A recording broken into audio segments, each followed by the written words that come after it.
So we're on to clause 20, the report of the chairperson of the Infrastructure and Environment Committee. These are slides. Right. I think they're going to be with Right. What I was going to suggest, since there's quite a big army of people, if not all the councillors, is that we actually do Hospital Corner and Durham and Cambridge first, and then come on to Manchester. Is that okay? Since I suspect most of the controversy will be around Manchester Street. Do you want to come and do the other hospital corner in Durham and Cambridge first? I don't think there's a great deal of debate about this, is there? No? Okay. So a quick intro of these two. Thanks, Tim.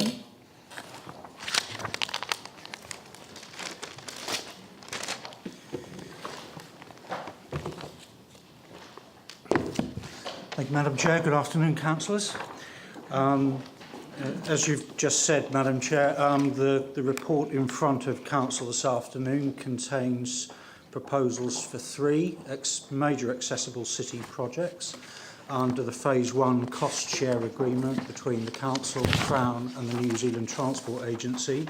Council approved some changes to that programme around May of last year, and the three schemes before Council this afternoon have a combined value of $43.5 million. The first scheme in the three is Hospital Corner, and those are the final works around Hagley Avenue, Chewham Street with the new Superstop proposal there, St Asaph Street, and a wide range of streetscape enhancements around that area. The second scheme is Durham Cambridge Terrace enhancement.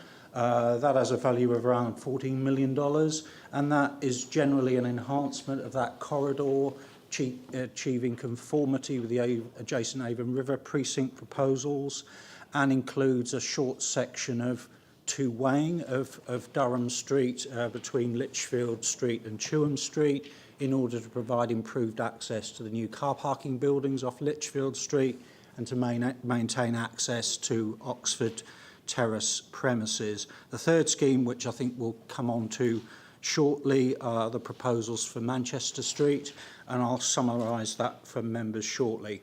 So firstly, before perhaps we get into the details of those, I'll just introduce some of the team who are here this afternoon to answer questions about that. On my right here is Stephen Thomas, Unit Manager for Transport Rebuild. Also at Council this afternoon, we've got Sue Ramsey, the Community Officer and our Crime Prevention through Environmental Design Specialist, who's been helping us with some of these schemes. Brendan Smythe, our Heritage Team Leader, who's available to provide some advice on the heritage issues on Manchester Street a little later. And also, I believe, with us this afternoon, Brent Pizzy's here for legal advice around some of these matters. And also here is Angus Barge from CERA, who is their Principal Transport Planner for Accessible City. So just coming back to those first two schemes. And welcome, Jenny. And Jenny, who asked me not to introduce her. And Jenny's been dealing with all of the consultation, which is where I'll start. Consultation for these schemes was approved by Council on the 16th of April. And Jenny led the consultation team for these three really important schemes between the end of April and the end of May. And we had 102 submissions across these three schemes. 66 of those submissions commented on more than one of the three projects before Council this afternoon. So the reports before Council this afternoon contain details of the consultation responses received across the three schemes, proposed changes to the consultation concept drawings that were advertised at the time through that consultation, proposed changes to those concept designs that we've variously worked away at since those submissions to try and resolve and achieve some alignment with submitters over those schemes, and I will briefly summarise in a moment what those were for Hospital Corner and the Durham Street changes. And then a large part of the report before you this afternoon are the traffic resolutions that come with these three schemes in terms of them being legally enforceable in terms of traffic matters. So, very, very briefly, for Hospital Corner, the main issues raised by submitters were around the proposal for some shared space cycle and pedestrian facilities around there. There were concerns raised jointly by Spokes, the cycling advocacy group, the Blind Foundation and the Earthquake Disability Leadership Group, who were encouraging us to consider extra separation between cyclists and pedestrians there, but in view of the complex nature of the intersections and links around there and the very heavy level of use of those facilities around there. So one of the major proposals that we're proposing to Council this afternoon, one of the major changes there is to introduce extra separation on those facilities for cyclists and pedestrians around the Hospital Corner area. Further submissions were received from the Canterbury District Health Board over ensuring that the proposals for Hospital Corner did genuinely dovetail with the proposals for the hospital redevelopment, the health precinct in that area and the Metro Sports facility. And so in the report before Council this afternoon, we're proposing ongoing close liaison with both CDHB and indeed the Ministry of Health over making sure that all of these proposals do dovetail together. They have major proposals for the redevelopment of the hospital, but also of the replacement of the parking building there, the blue building as it's known, and also a new outpatients facility in that area. So they are very interested in making sure all of that works together. Okay, can I just check, are there any questions? I'm going to take these in by project. Are there any questions at all on the Hospital Corner? Yep, Yannick.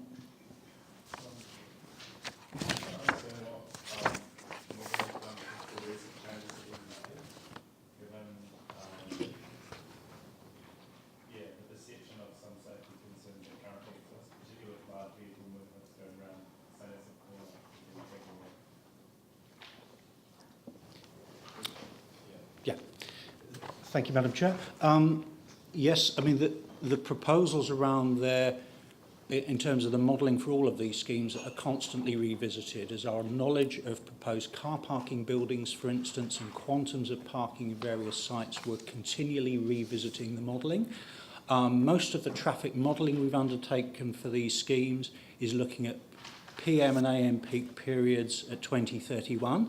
And that's a similar basis for all of the developments in the central city. As far as the safety issues are concerned, the first stage schemes, which Council implemented jointly with CERA and the agency around the turn of the year, which is where we shifted traffic from Oxford Terrace, for instance, onto Chewham Street, made it one way to St Asaph Street. There was a post-construction safety audit carried out on that. A number of changes have been made to the detail of some of those schemes since that time, and what is before Council this afternoon are final proposals for that location. So if there are any outstanding safety issues that we need to deal with now, in lieu of the final schemes, they will be undertaken and delivered, and indeed some already have been. If there are any other outstanding issues that are better addressed through the final proposals before Council today, then they will be dealt with through the scheme that is before Council this afternoon. Yeah, so the turn that goes from St Asaph to Hagley Ave, where large vehicles are currently struggling to get around without going into other traffic lanes, has been considered? Yes. Okay, and you're confident there's adequate width? Yes. Right. The other question I had was, in terms of the cycleway, obviously understanding on the St Asaph Street cycleway, why we've put that on street rather than on the Metro Sports area, which the government owns between council and government. Because it just seems like we're taking away a huge amount of car parking and also putting cyclists going through, which will be a fairly busy road, when we could have put it more onto the private land that we own. Okay, well, so the accessible city proposals work within the road boundary. and so there's been close liaison with the development of the Metro Sports facility team throughout. We believe that's going to be a very busy bit of footpath and cycleway across that northern entrance to Metro Sports there. The proposals before you this afternoon contain some generous tree planting, which is what the community asked for through Share an Idea back in 2011. All of these schemes contain a lot of tree planting within them. The nature of the wide facility there, we believe, is the right solution for that northern access to Metro Sports there, and it will link it with the new Hagley Park facility. So it will blend with the plaza and whatever the development is at the northern side of Metro Sports, it will blend with that, and so we believe it's a good balance between streetscape enhancements, the needs of pedestrians and cyclists, and the needs of traffic in that area.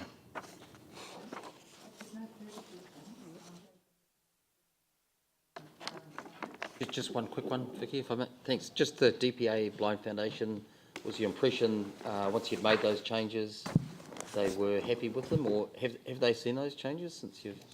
We offered further meetings with them, and those involved the design consortium that delivered the design of these schemes for CERA, and they will be maintaining contact with the Blind Foundation, the Disability Leadership Group and Spokes over the fine-grained detailing of these works before they're implemented, to make sure they're absolutely satisfied that we've got all of these locations, the detail right.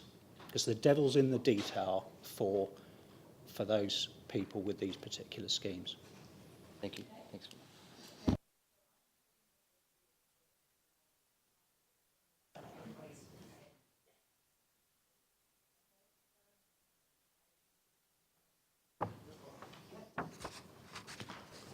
I'm just interested with regards to the lane turning on to Durham from Chewham, going north. So it's going after many years, like every other road that was changed. You've got one lane going north on the left-hand side. So, what's the safety risk with regards to that while there's a transition period? I mean, so the proposal there is that becomes two-way. But I guess the most important thing about that is that section of Chewham Street is being widened in partnership with the development of the Justice and Emergency Services precinct. So they're pulling back about 7 metres on that frontage. If you look at the building there, it's actually set back quite substantially from that car yard that was previously there. So they've pulled back on that frontage to deliver a pedestrian plaza there that enables us to achieve some servicing bays for justice down there and gives us the extra width to get that northbound lane in. Now, some people have questioned, why are we looking at a northbound lane there? What's the point of that? The point of that is because of some of these street changes we made, we need to deliver, anyone coming in from the west, they're coming along Chewham Street, we need to be able to give them access into the new car parking for the retail precinct, that access that is off of Lichfield Street. That's one of the purposes of it, but the other issue is because we've taken the traffic heading into town off the river and they're coming in along Chewham, we have to give them the ability to duck back along Oxford Terrace to achieve access to premises along there. So that includes St Michael's Church and the school there, who are delighted with these proposals because it gives them bus access straight off the river and so on. So it was a necessary move there. It's not a contraflow. A lot of people have described it as a contraflow. It's a two-way section of street there. It's been fully safety audited. As the detailed designs are delivered, it will be continually audited. Because of the whole alignment of Durham Street there, we're completely confident that there will be no problems of southbound drivers errantly finding themselves in the wrong lane there, if that's the concern. So the patterned surface, so if you're travelling south on Durham on the right-hand lane, with the patterned surface, it will be enough to ensure that the drivers don't cut that corner, so they come onto the... Because as we all know, we're creatures of habit, so there's a period of transition to retrain ourselves. The second question with regards to that is the parking taken out, because St Michael's School is there, and I am concerned with regards to children on the footpath, etc. The thoughts on that? I'll deal with the delineation issue first. Yeah, we're confident that the details of the scheme will make it absolutely clear where the delineation is between the southbound lane there and the northbound lane. And that will not just be the delineation there, but it will start up at the bridge, basically. So you'll be guided into the logical lane to be in if you're travelling south. Given that it's going to change anyway, it will be wider, it will look different. As far as the school's concerned, in a way, they're getting something better. At the moment, they're actually parking on quite a busy street. Some servicing is off Chewham Street, some is there off Durham, and so they're getting the improvement of most of that servicing actually being round on what will be a very quiet Oxford Terrace there, where we've maintained some parking there with Sarah. So the number of parking, sorry, and I didn't see the number of parking as in being removed from Durham to being added onto Oxford Terrace, but it's... The details before council this afternoon are not the details of the Avon River precinct proposals, but could be relative. we would. It's not only being achieved there in terms of servicing and loading off Oxford Terrace. What we're also doing through the parking plan, which council approved last year, is we're looking at the cumulative effect of the removal of parking from street spaces with off-street parking facilities. And so we are looking for good short stay, i.e. up to 4 hours parking, broadly being available within about a 5-minute walk of most central city destinations. There you are going to have, at some point, hopefully reasonably soon, a replacement Lichfield Street parking building that which will very well service that area. And sorry, one more question. And St Michael's Church, which is a functioning church, so it holds weddings, funerals and services, etc. So that's been fully informed with regards to what's happening on Oxford Terrace, which would be more important for it. I realise it's not quite on here, but it is both affected. this scheme and Sarah's design team for the Oxford Terrace proposals as part of the Avon River precinct themselves, yes. Thank you very much, Tim. Cheers. Pauline, did you have a question? Actually, I mainly answered, but when you talk about the detailed design, you haven't got down to the very, very detail of the intersections. Will they come back to the Environment Committee again, or will it be done without elected member input? I think as the Environment Committee have heard previously from Karina Duke on behalf of the Blind Foundation and so on, they really like to see the really fine-grained detail of some of these intersections, that we're getting things like tactile paving layouts correct and so on, that they're really ready and able to give us really detailed advice. Most of it is best on site, to be honest, where we actually go out there with them, and there is an absolute commitment from Sarah's design team to do that. And the designers at Sarah have also been consulting them closely, for instance, over the Avon River precinct proposals as well. So effectively, the level of detail that I guess we're coming to committee and council with is in the reports this afternoon. What we then do from here is that the schemes are designed to actually enable this to happen in terms of the real deep technicalities of actually getting all of this right in terms of the actual design of the measures themselves. But certainly we're very happy to brief any members further on some of these details and further discussions we're having. I think that would be good, personally, if you could. Okay, you can think about an amendment if you want to. Okay, Yanni. I don't think I need one. I think if we've got absolutely. accessibility to Yeah, that, we absolutely. can work through the committee. Thank you. Right. Yanni? Yeah, can I just check how many trees, notable trees or protected trees or trees in total will be removed as part of this process? I don't have the numbers in front of me, I apologise. I think they are listed in the report, and any existing trees that are being removed are shown on the scheme plans that are in the council papers this afternoon. So if you see an existing tree there with a red cross, that is a tree that is there at the moment that is being removed. The tree symbols with a green circle around them are new trees, and the proposals for Cambridge Terrace and Durham Street, which we're talking about at the moment, one of the main objectives with that scheme has been to retain as many of those beautiful mature trees as we possibly can along to Cambridge. I think 2 are affected of less notable examples there, but that scheme and all 3 contain proposals for substantially increased numbers of trees. It just seems like where the Justice and Emergency Precinct doesn't, I mean, that building's pretty overwhelming, and there's not a lot of greenery there. And we're moving the 2 trees that provide some sort of buffer to that, just on the Litchfield Street, Durham, Oxford Terrace corner. My apologies, I don't have the numbers. They are in the report.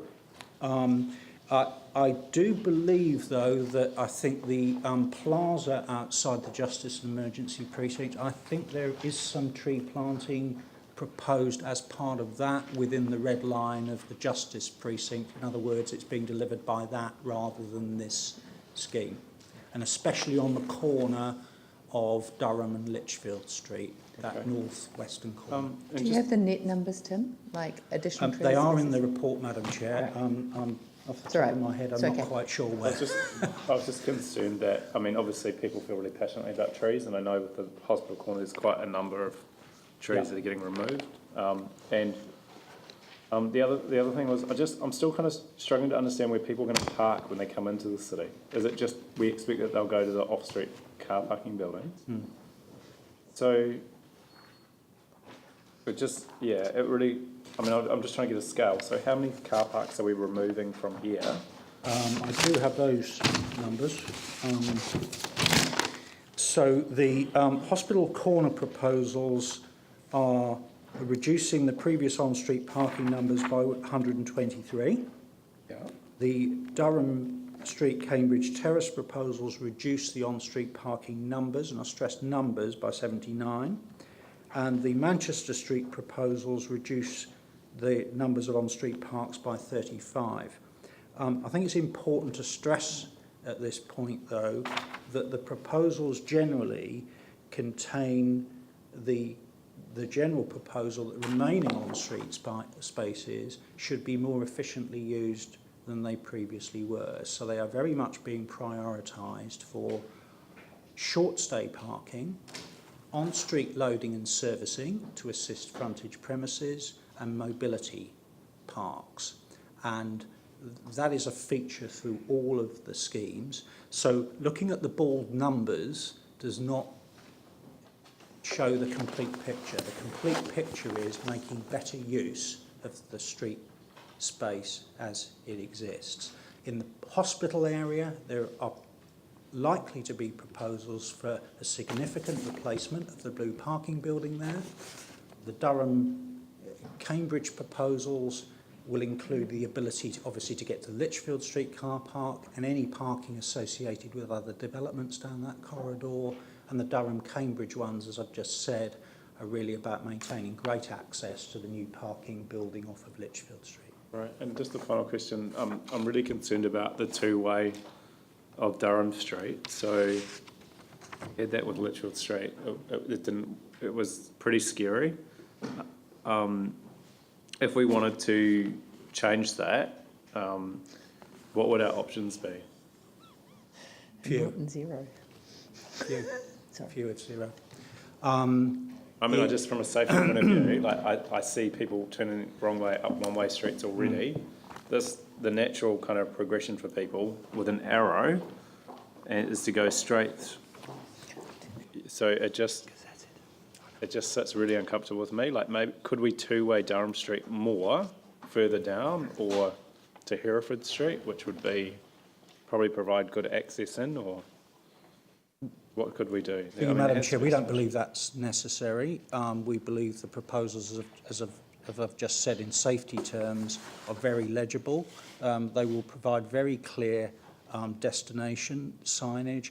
And just some weeks ago, when council considered the first 5 years of the long-term plan, council approved within that $2.5 million for wayfinding signage within the central city, and so it really is about giving drivers coming into town and all road users very clear information about where they're going to park and what the best route is to get to those premises. As far as that section of two-way Durham Street is concerned, in fact that was gazetted under an accessible city by the Minister in December of last year, so that is a... So we can't change it? Yes.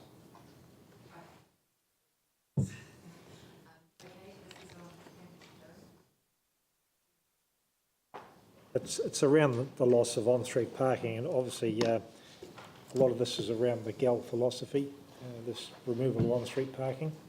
And probably my concern is ECAN's latest statement around actually if we provide too much public parking, they won't get on the public transport.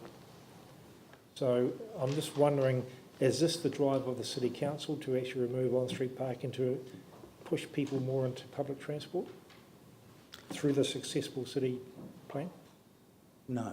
I think the proposal, we're only proposing the removal of parking within these schemes where there is a better use of that streetscape. So to deliver the level of tree planting the community asked for through Share an Idea, as you'll have seen on Chewham Street with the tree pits that are going in there, it takes a lot of space. And to deliver separated cycle facilities, wider footpaths in the heart of the central city, in most streets, because most of the streets are 20 metres wide, you don't actually have many options. If you're going to introduce separated cycleways, I understand that. so it's a balance. And this small amount of the accessible transport, we're losing 237 car parks. So that's the size of the old, in fact, it's about the same size as the old Crossing car park that we're losing just out of this lot here. So these are probably the most significant proposals in terms of the effects on street parking. We acknowledge that, we recognise that, but they are being taken account of in the analysis through the parking plan of the needs for off-street parking as well. And we believe the proposals here are a balanced approach to actually, they're not anti-car, they're anti-congestion, because if we don't actually act to accommodate the extra trip making... I fully appreciate that. I can't count it another way. We're proposing this for the central city, creating this nice, wonderful, less congested space. Will we apply that same rule to the suburban key activity centres where car is dominating, car parks are available on the street, and maybe even propose to actually meter those car parks in the suburban spaces because of the loss of the parking we're having here, which has an effect on our budget? I can't answer that this But, afternoon. however, the Madam Chair. philosophy is this very similar in terms of the Riccarton Road redesign. I mean, you've got a narrow piece of road and trying to get an emphasis on, in this order, pedestrians, hierarchy. cycles, So public transport. that's all I want is a freight one rule and applies cars. across the city.